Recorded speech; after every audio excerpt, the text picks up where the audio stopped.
Today I'm taking a look at 5 board games that tell fantastic stories. Hey, it's Jared from Specifically Solo, and this is one of my favorite types of games where you have either a storybook or you're using an app or maybe a website to go through and go on these adventures. And you get to choose, what you're going to do and which story choices you're going to make. And that's something that's really interesting to me, especially as a solo player. All of these games that I am going to focus on this list, you can play solo. And so let's go ahead and jump in with number 5. So number 5 on my list is a deduction game, and that is Chronicles of Crime. So in this game, you are going to be using either your phone or a tablet and scanning these cards that have QR codes on them. And those cards are going to be location cards, character cards, evidence cards, and you're trying to deduce what happened. Now, I think this one works really well at lower player counts because it's easier for everybody to see the tablet or the phone, and I think it especially works well solo because you are going through,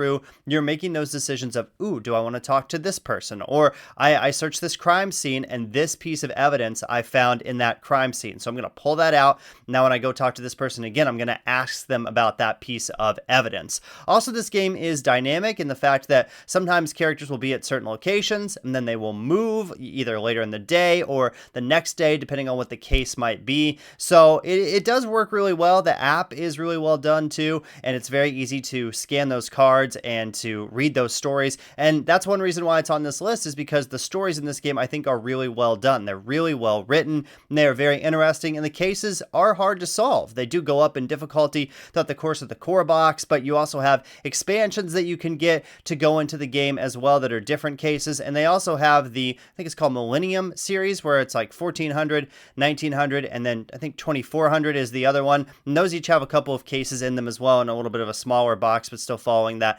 Chronicles of Crime formula where you're going through, investigating, scanning, trying to figure out who did what. So Chronicles of Crime, my number 5. Number 4 is a game set in the Roleplayer universe, and that is Roleplayer Adventures. This one is using kind of dice drafting and dice mitigation as its main mechanisms throughout the course of this game. You're going to take a character that is either pre-generated or one you even generated from the Roleplayer board game and take them through this world and on this experience. And my favorite part of this game is just the world building. They have done such a great job with, this world that they have set up and the characters that you're interacting with throughout the course of this game. Also, this one has a little bit of a unique strategy in the fact that it's not using a giant storybook throughout the course of the game. It's using a lot of little ones. So you just pull one out, you go on that adventure, it has its own map, and then you just put that one back in the box and you're ready to go for the next one. And it is recommended that you go in order, but they have a few one-offs that you can play as well throughout the course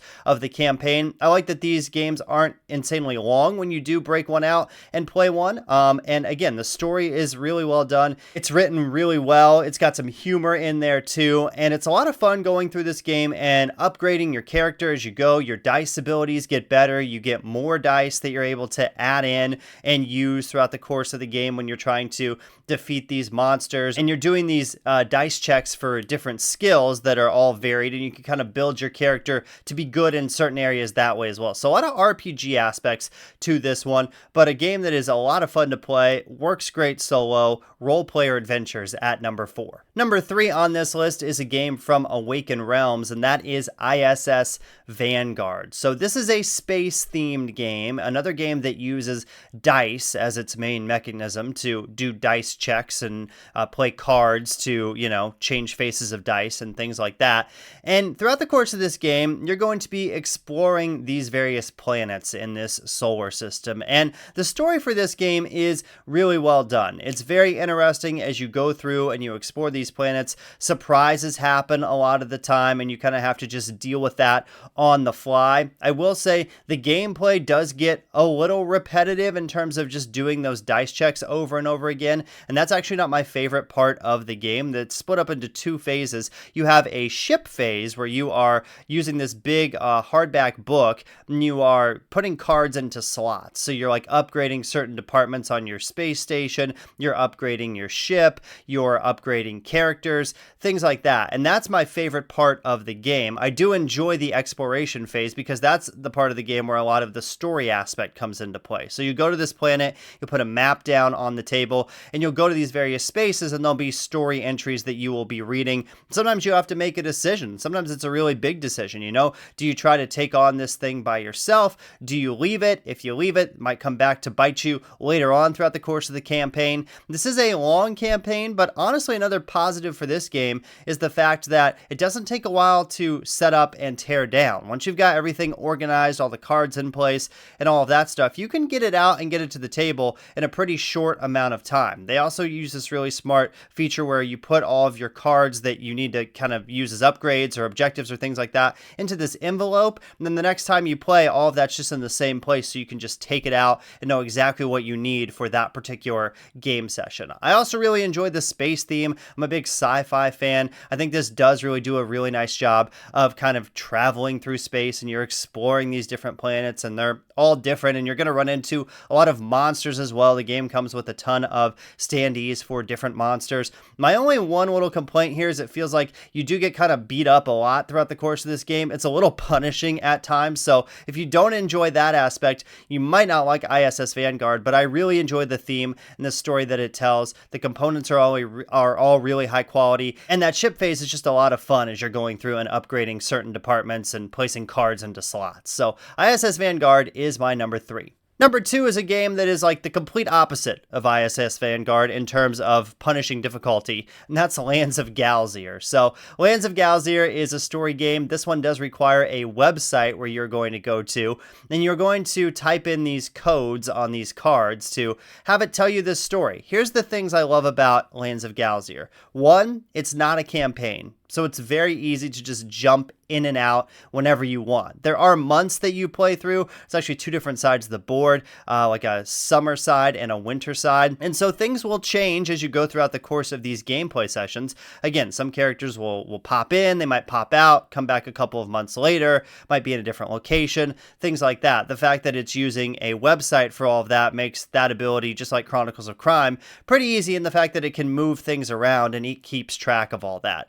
Also, all the stories are pretty low stakes. You know, nothing that is happening in this game is terrifying, is high pressure. It's just you going on a little adventure, exploring with your character. Sometimes you might get a little side character that pops in for like, you know, a couple rounds or whatever, and then they might go on their own separate way, and then you might, again, encounter them later on in another story. And the other cool thing about this is you can kind of just go anywhere you want on the map. You can say, you know what, I have this quest. I'm going to go over here and do that for a little bit, and then maybe I'll come over here and do this quest, and then, oh, this game's over. It's like 45 minutes per session, which is super fast. So especially for a game of this type, that's another thing that I really enjoy is that you can just pop in, play a game or two, clean it all up, and then again, because it's not a campaign game, it's very easy to just jump back in with like a whole new story, and the rule set is very easy too. So it's not like you're having to relearn everything when you decide to break this one out again and get it on the table. So this is a lot of fun, a great cozy storytelling game, very low stakes, low pressure, just kind of go on these little adventures. That's why it's on this list. And the writing is really good too. It's very clever. It's funny at times. And again, the world, just like in Roleplayer Adventures, the world that they've set up here is very well done and is very cool and has its own little unique quirks and things like that. So Lands of Galier is my number 2. And number 1 is a game from Red Raven Games, and that is Sleeping Gods Distant Skies. You could also put Sleeping Gods on this list, but I think in terms of playing solo, Sleeping Gods Distant Skies is a little bit easier to get to the table as a solo player. They've refined a few things from Sleeping Gods, but both have really fantastic stories. Sleeping Gods Distant Skies, what you are doing throughout the course of this game is this is a pure exploration game. So you can go anywhere you want, which is a really cool aspect in this game. You're going to have a big map book, and the decision is up to you. The game is totally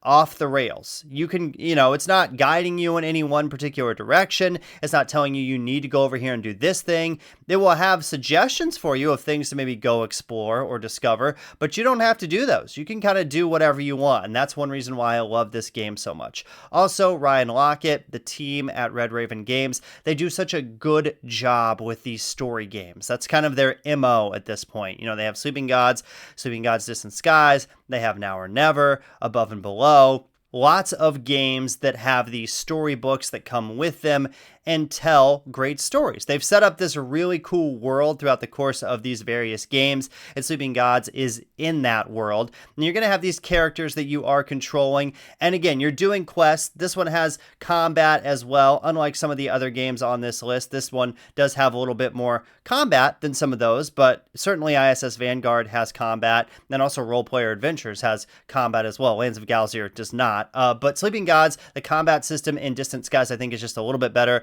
than in the regular Sleeping Gods. And again, the story is really fantastic here, and that was what I was using to rank this list, is just how well does the game tell the story and what is the story about. And I think in Sleeping Gods Distant Skies, it excels at both of those things. I really enjoy playing this one. The art and the components are beautiful too. And so that's my number one storytelling game, Sleeping Gods Distant Skies.